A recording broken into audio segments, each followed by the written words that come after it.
10 विद्यार्थ्यांच्या वयाची सरासरी 11 वर्ष आहे. वर्गात एक नवीन विद्यार्थी आल्याने सरासरी काय होते 12 होते.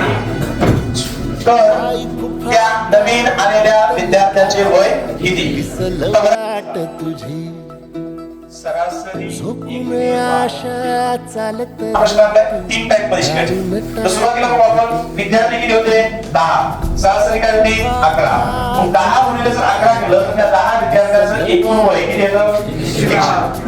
त्यानंतर वर्गात एक विद्यार्थी आला तर विद्यार्थी झाले 11, सरासरी काय झाली 12.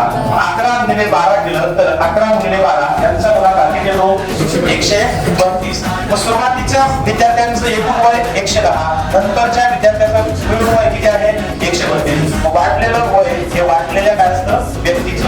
मग 132 मायनस किती रे 110 बरोबर त्या नवीन आलेल्या विद्यार्थ्यांचं वय किती वर्ष 22 वर्ष.